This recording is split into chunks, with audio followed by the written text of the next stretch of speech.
All right, so we're here with Jan Garrow today to talk about psychotherapy and his life experience, I guess you would say, in psychotherapy. So, Hi. introduce yourself, Jan. Oh, I'm Jan. Yes, I'm 90, and I like to be interviewed. So, let's start at the beginning, I guess. Tell me about what drew you to psychotherapy, or to therapy in general. Okay. My stepfather here in America, I came from Denmark, and in my mother's second marriage, they immigrated to America. And he became my stepfather for the next 50 years. He's a psychoanalyst, that's why I'm saying that. I'm not trying to bring up biographical details for no reason at all. He was a Freudian psychoanalyst, in the true sense of the word. The second generation Freudian, analyzed by Freudians, and what we call certified by the Freudian Institute in Berlin. So that's my trust in psychotherapy as a way of helping people navigate through their lives. Now, most everyone has heard of psychotherapy and they may think they understand what psychotherapy is about and the process or so, but could you give us a layman's term, 2 or 3 sentences if possible, on what psychotherapy is? 2 or 3 sentences, if I can. It doesn't need to be that brief. No, I will. It's a challenging question, I've got to say. No, it's a challenging question. It's a good question, and I'm not saying. What's the purpose of psychoanalysis? Is what you said of what is that discipline aimed to or pretend to perform for the patient? More the latter. What is the discipline? Well, it's like I just said a moment ago. It's to help people navigate through their lives, whether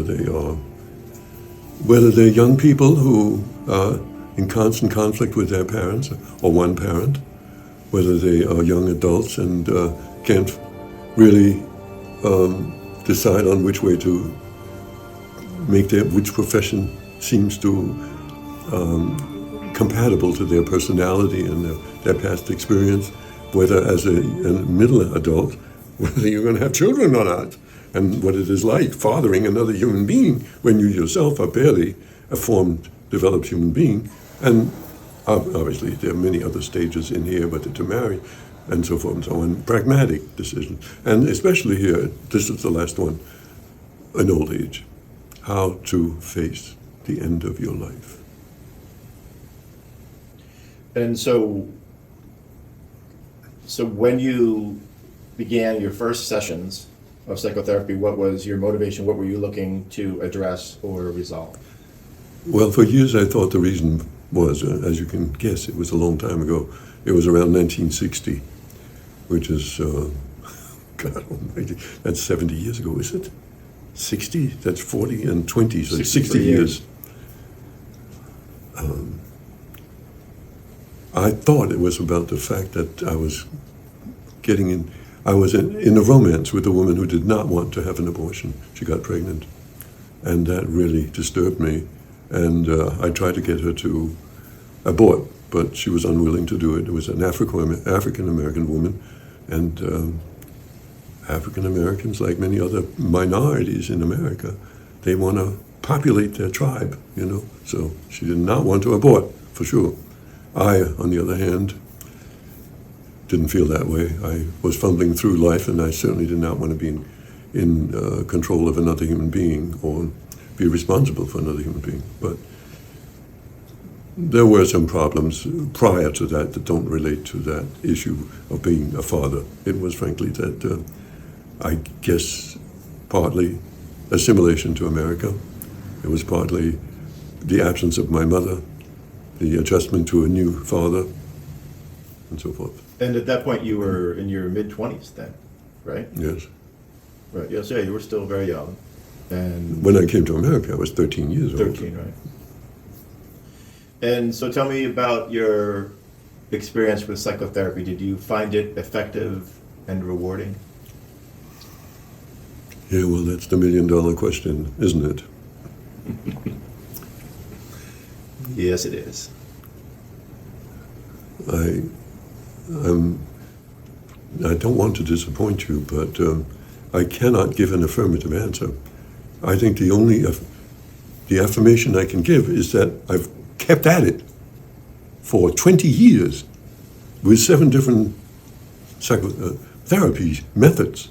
20 years of therapy over the last 60 years. Correct. Right, okay. So I must have had faith in it, and I must have felt that it enhanced my ability to navigate through life. So, and by the way, you're not your own best judge. You know what I mean? You feel a certain way at a certain point, and as you're changing your feelings, you still feel that same, I don't get it, what am I supposed to be doing, you know, and this, that, and the other, Right. that you felt then. So you don't feel the difference, because basically, like we all do, what are we doing here on earth, and what am I supposed to be doing, and how am I supposed to be feeling, and how can I deal with life? Right. And so your initial experience with that, you did psychotherapy sessions, you went to your therapist consistently for how long?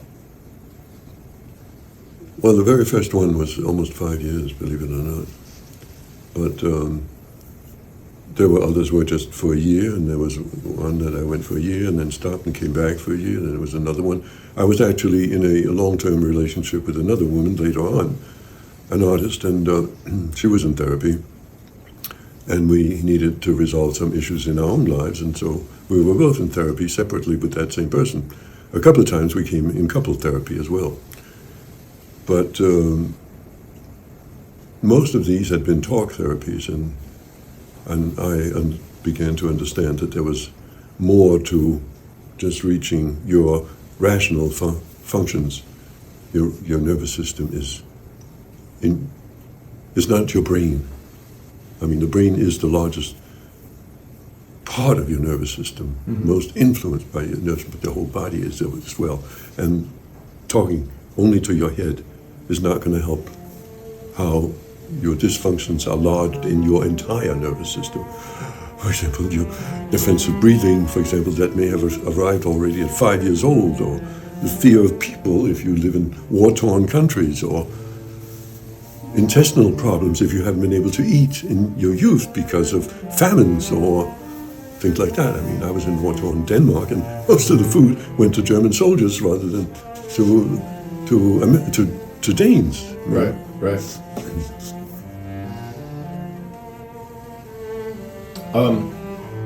And so you started out in psychotherapy, but you experimented with other schools of therapy as well, right? Tell me about that.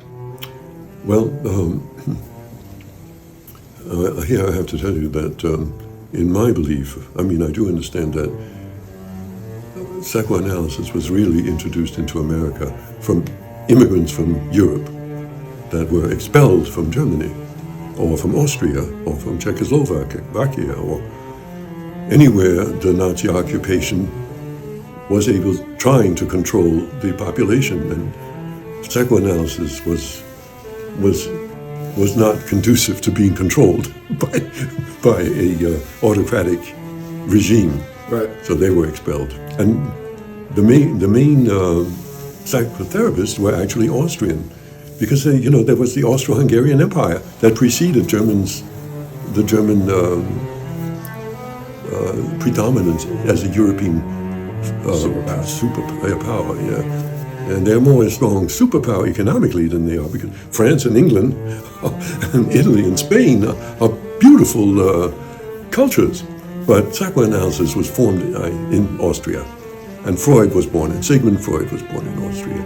Wilhelm Reich was born in Austria, and Alfred Adler was born in Austria.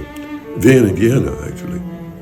And why are these three people important is that much of the foundation of American therapy methods are these three people, including Carl Jung, who was Swiss but still German-speaking. That's the foundation that underlies, I think, the 100 different therapies that are existing here in America at this time. And that was brought on by people like my stepfather, Right. who was a Hungarian Jew, and who had most of his training in Vienna and then in Berlin. So But I forgot the question you were asking me. Oh, yeah, so... What other schools of therapy did you experiment with Exactly. as a patient for someone? Yeah, no, biodynamic therapy. That was a big deal, and that connects to Wilhelm Reich. Wilhelm Reich is the one who developed the organ box and the primal scream, who was understanding the conflict with the primitivity of the state of your mind. I mean, you're still an animal, and you're trying to behave as if you have control over your body, and you can just make it do what you want. So he was very interested in reconnecting back to the original primitive man. So one version of it here in America is called biodynamic therapy. And I took that into one other direction, which launched the therapy even more into the body, and that was by Ida Rolf, Dr. Ida Rolf, who was a biochemist, one of the first who actually was at Columbia University. She was only one in a class of 50 guys, and she was in the 1920s at Columbia University. Anyway, so her method is called structural integration, but commonly known as Rolfing, and that there the therapist has his or her hands on your body at all times, and there's hardly any talk at all. And what, in that school of thought, what do they believe is the benefit of that?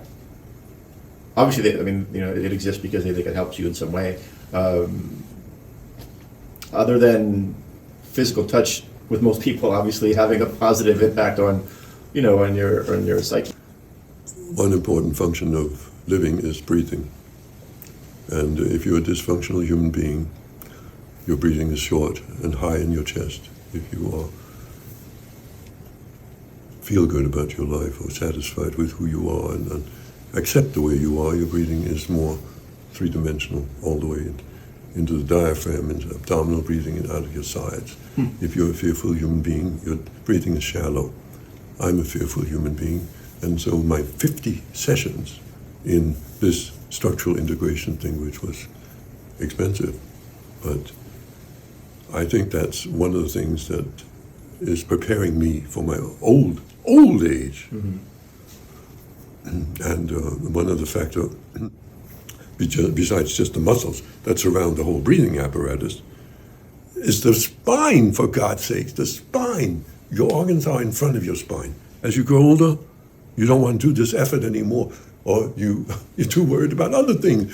Where's my food? Where's my medication? Where's this, that, and the other? I want to go to bed. I don't want to sit up. You lose a lot of energy as you grow older with other things. So you forget that it takes effort to be erect. As animals, we were horizontal, on 4 feet, as erect.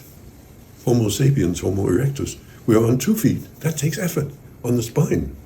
Especially, dealing with the weight of those organs, which can be as much as 20 pounds in front of you. So the spine.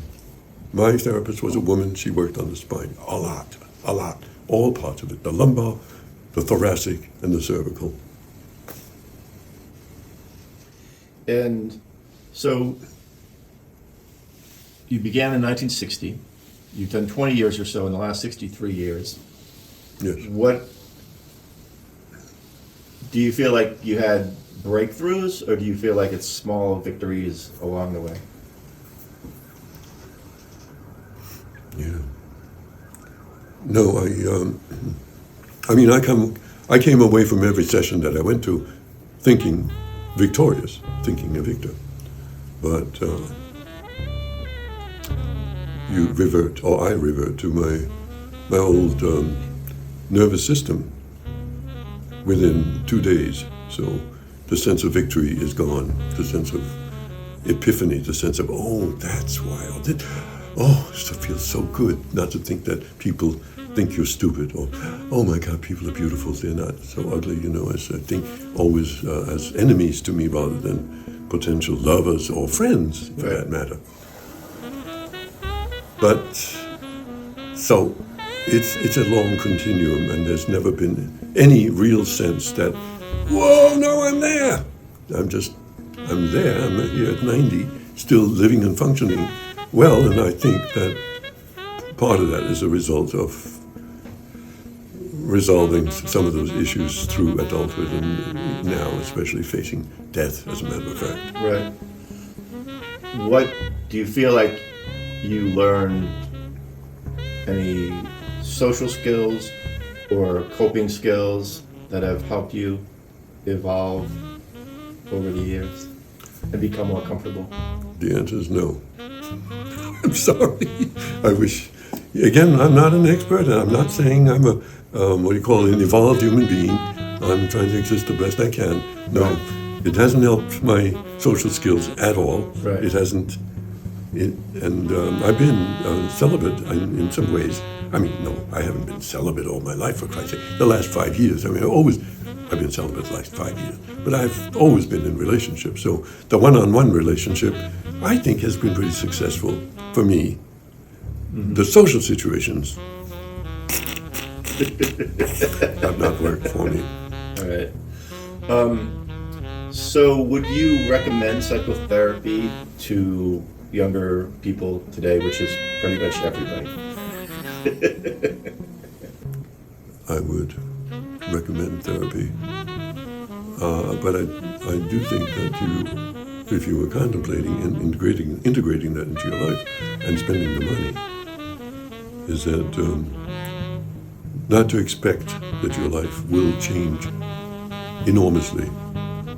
It may change incrementally in some ways, especially if you as an adult go into therapy. Your nervous system has been primarily created in the first 3 years of your life, and what happens in the next 20 or 30 or 40 years are going to be almost impossible to do more than simply a little modification. But a little modification can go a long way, I'm not saying that. But you can't expect to change your temperament. If you are asocial as a child, you're not likely ever to be social. I'm talking about introvert going to extrovert. Right.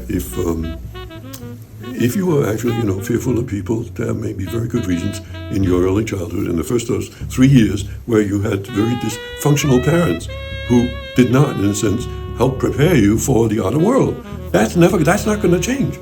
But you do learn to accept. That's it. This is what it's good for. You learn where your weaknesses are, where some of your disabilities are, so that you don't keep on expecting those things to change. That will bring peace to you, peace of mind.